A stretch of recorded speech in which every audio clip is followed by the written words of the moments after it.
नमस्कार। हरियाणा में चुनावी हलचल तेज हो चुकी है। 90 विधानसभा सीटों पर जो आंकड़े निकलकर सामने आ रहे हैं वो बेहद ही चौंकाने वाले सामने आ रहे हैं, क्योंकि 4 राज्यों में इस साल विधानसभा चुनाव यहां पर होने जा रहे हैं, हरियाणा, महाराष्ट्र, झारखंड और जम्मू कश्मीर को। लेकिन हरियाणा को लेकर जो आंकड़े हैं वो किसके पक्ष में जा रहे हैं, क्योंकि लोकसभा चुनाव के आंकड़ों ने सभी को चौंका दिया है। और जहां भारतीय जनता पार्टी 2019 में 10 लोकसभा सीटों पर जीत हासिल की थी और इस बार भारतीय जनता पार्टी को 5 सीटों का नुकसान हुआ है। यहां पर बात की जाए तो भारतीय जनता पार्टी ने 10 सीटों पर चुनाव लड़ा है और 5 सीटों पर जीत हासिल की है। 46% वोट शेयर पक्ष में रहा है, जबकि कांग्रेस पार्टी ने 9 सीटों पर चुनाव लड़ा है और 5 सीटों पर जीत हासिल की है। और 44% वोट शेयर आम आदमी पार्टी ने यहाँ पर 1 सीट पर चुनाव लड़ा है और यहाँ पर 4% ही वोट शेयर रहा है। और ऐसे में माना जा रहा है कि जिस कार के आंकड़े बने रहे हैं और हरियाणा चुनाव में के बाद यहाँ पर लोकसभा विधानसभा चुनाव भी होने जा रहा है, तो विधानसभा चुनाव का क्या गृत बन सकता है। 2019 में भारतीय जनता पार्टी ने 90 सीटों पर चुनाव लड़ा है और 40 सीटों पर जीत हासिल की थी।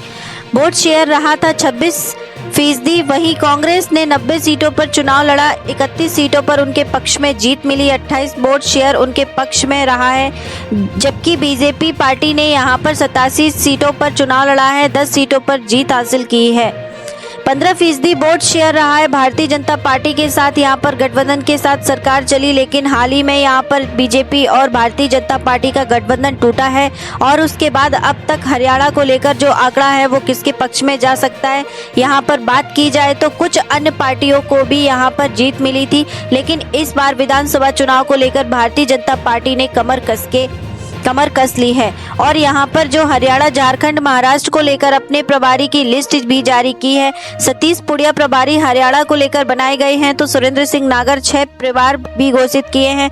झारखंड में लक्ष्मीकांत वाजपेयी को प्रभारी घोषित किया है, तो महाराष्ट्र में भूपेंद्र यादव प्रभारी और अश्विनी वैष्णव सह प्रभारी के तौर पर काम करने जा रहे हैं।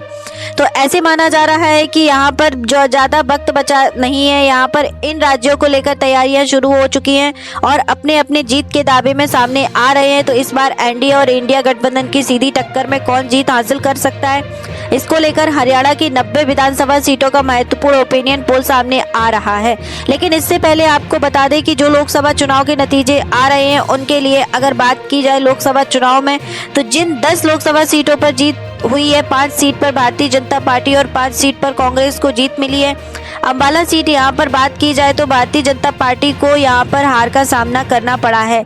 कुरुक्षेत्र पर भारतीय जनता पार्टी को जीत मिली है। सिरसा में यहाँ पर भारतीय जनता पार्टी को हार हुई है, जबकि भारतीय जनता पार्टी को हार मिली है। जबकि अगर बात की जाए तो करनाल की, तो करनाल यहाँ से मनोहर लाल खट्टर पूर्व मुख्यमंत्री चुनावी मैदान में थे, उनके यहाँ पर बड़ी जीत मिली है। इसके बाद अगर बात की जाए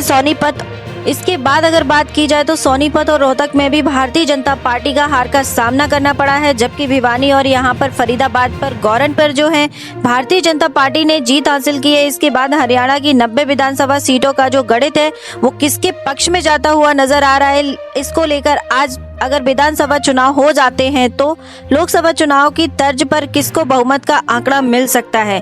तो हरियाणा की 90 विधानसभा सीटों के लिए अगर बात की जाए तो रोहतक की 4 सीटों में से भारतीय जनता पार्टी पर जो 0 से 1 सीट मिल सकती है, और अगर बात की जाए तो कांग्रेस पार्टी को यहाँ पर 0 से 4 सीटों पर जीत का अनुमान हो सकता है। क्योंकि अगर कोई भी बात की जाए तो रोहतक पर सरकार के आंकड़े रहे हैं, तो और रोहतक पर कांग्रेस ने लोकसभा चुनाव की सीट पर जो जीत हासिल की है, इस कारण से कांग्रेस का पलड़ रोहतक पर भारी नजर आ रहा है। झज्जर की 4 विधानसभा सीटों में भी कांग्रेस का पलड़ भारी हो सकता है। भारतीय जनता पार्टी को करीब 1 से 2 सीट पर पलड़ भारी है, लेकिन कांग्रेस का 0 से 4 सीटों पर यहाँ पर भारी पलड़ नजर आ रहा है। जबकि अगर बात की जाए महेंद्रगढ़ की, तो 4 विधानसभा सीटों में भारतीय जनता पार्टी का पलड़ 3 सीटों पर भारी नजर आ रहा है। वहीं कांग्रेस का पलड़ 1 सीट पर भारी नजर आ रहा है। रेवाड़ी की 3 सीटों पर भारतीय जनता पार्टी का यहाँ पर पलड़ भारी हो सकता है। कांग्रेस एन के पक्ष में भी यहाँ पर कुछ सीटों पर जो है पल्लड़ भारी नजर आ सकता है। अगर बात किया जाए तो गुड़गांव की 4 विधानसभा सीटों में भारतीय जनता पार्टी का 3 सीटों पर पल्लड़ भारी हो सकता है। कांग्रेस का यहाँ पर 1 सीट पर पल्लड़ भारी नजर आ रहा है। इनके पक्ष में 0 सीट का अनुमान यहाँ पर दिखाई दे रहा है। जबकि बात अगर की जाए तो नू के 3 विधानसभा सीटों में से 3 की 3 सीटों पर कांग्रेस का यहाँ पर पल्लड़ भारी हो सकता है, या भारतीय जनता पार्टी 102 सीटों पर पल्लड़ भारी नजर आ रहा है। जबकि अगर बात की जाए इस प्रकार के आंकड़े बन सकते हैं। और अगर फरीदाबाद की बात की जाए तो यहाँ पर जो भारतीय जनता पार्टी को यहाँ पर लोकसभा चुनाव में जीत मिली है, लेकिन यहाँ पर कड़ी टक्कर दिखाई दे रही है। 3 सीटों पर भारतीय जनता पार्टी और 3 सीटों पर कांग्रेस को जीत की संभावना दिखाई दे रही है। फरीदाबाद लोकसभा चुनाव पर भारतीय जनता पार्टी को जीत मिली है। इसके बाद अगर बात की जाए तो यहाँ पर पंचकुला में भी 5 पर कांटे की टक्कर की इसके बाद देखने को मिल सकती है, लेकिन दोनों सीटों पर कांग्रेस का पल्लड़ भारी है।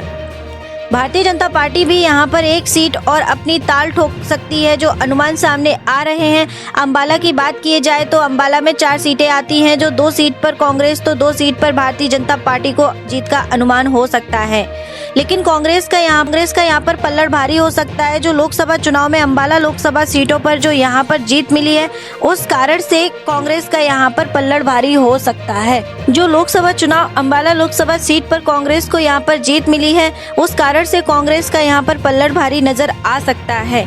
यमुनानगर के 4 विधानसभा सीट की बात की जाए तो 2 सीट पर भारतीय जनता पार्टी और 2 सीट पर कांग्रेस के बीच कड़ी टक्कर यहाँ पर होती दिखाई दे सकती है, जो अनुमान सामने आ रहे हैं। जबकि कुरुक्षेत्र की 4 सीटें की बात की जाए तो 4 की 4 में से 2 सीट भारतीय जनता पार्टी को, 2 सीट कांग्रेस के बीच कड़ी टक्कर दिखाई दे रही है।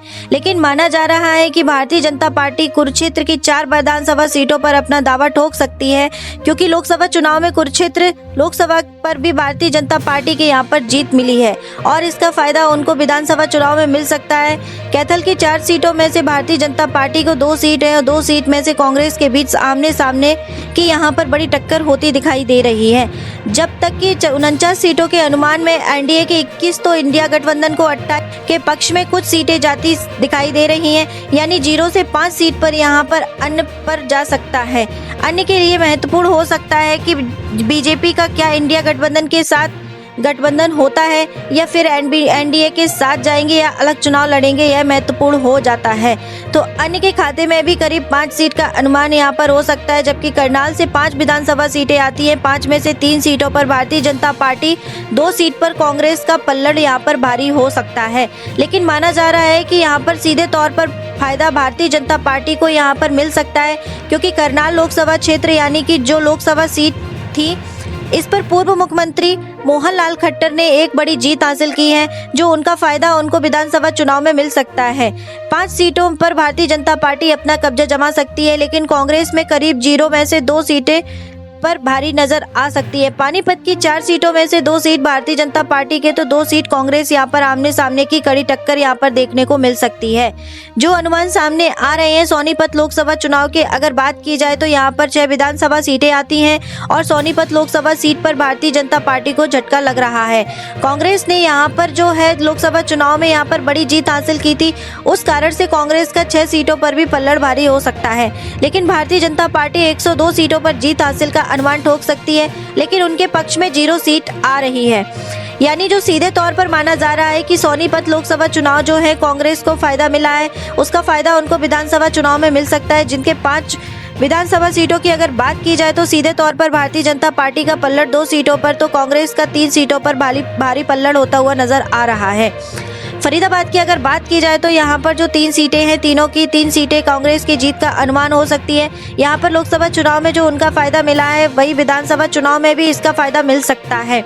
सिरसा की अगर बात की जाए तो 5 विधानसभा सीटों की 5 सीटों में से कांग्रेस का पल्लड़ भारी नजर आ रहा है।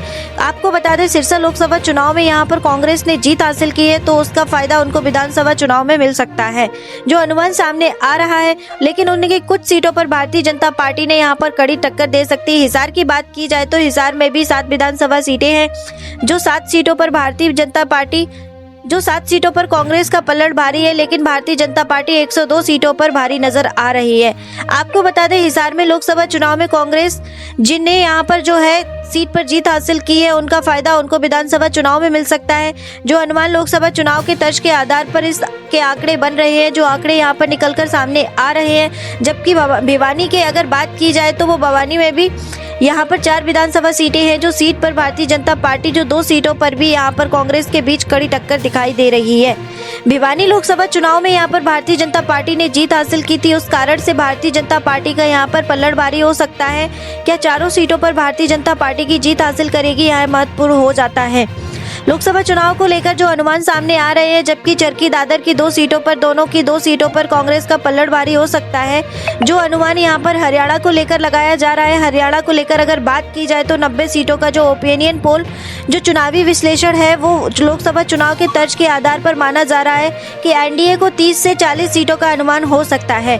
वहीं इंडिया गठबंधन में 50 से 60 सीटों के आंकड़े तक पहुंच सकता है और अन्य के पक्ष में भी करीब 10 सीटों का जीत का अनुमान सामने आ रहा है। इसके महत्वपूर्ण पार्टी जो हो जाती है बीजेपी का गठबंधन यानी इंडिया गठबंधन के साथ जाएंगे और अलग चुनावी मैदान में होंगे, उसके बाद आंकड़े बदल सकते हैं। यानी बीजेपी महत्वपूर्ण को जाती है। 2019 में भी बीजेपी के साथ की यहाँ पर गठबंधन में भारतीय जनता पार्टी सरकार बनाए, वर्तमान में भारतीय जनता पार्टी की सरकार, लेकिन जिसका जो आंकड़े बने हैं और जिस चुनावी से प्रचार हुए हैं और लोकसभा चुनाव में जिसकी हलचल देखने को मिली है, इसके बाद माना जा रहा है कि हरियाणा में जो नुकसान भारतीय जनता पार्टी को चुनाव में हुआ है, उसका कितना नुकसान उसको विधानसभा चुनाव में होगा। क्या भारतीय जनता पार्टी ने अभी तक जो प्रभारियों की लिस्ट जारी की है और उन अभी से चुनावी जो रणनीति है, चुनावी हलचल जो हो रही है, जो चुनावी रणनीति अभी से शुरू कर दी है, उनके बाद कितना डैमेज कंट्रोल कर पाती है, यह काफ़ी महत्वपूर्ण हो सकता है। तो हरियाणा को लेकर अपने रख सकते हैं क्या भारतीय जनता पार्टी को यहाँ पर सरकार बनाने जा रही है भारतीय जनता पार्टी हरियाणा में, या फिर इंडिया गठबंधन से जो वापसी होने जा रही है इंडिया गठबंधन का, आम आदमी पार्टी, कांग्रेस और बीजेपी का गठबंधन होगा, यह महत्वपूर्ण हो जाता है। तो मिलते हैं लेटेस्ट और महत्वपूर्ण विश्लेषण के बाद। अब तक के लिए जय हिंद, जय भारत।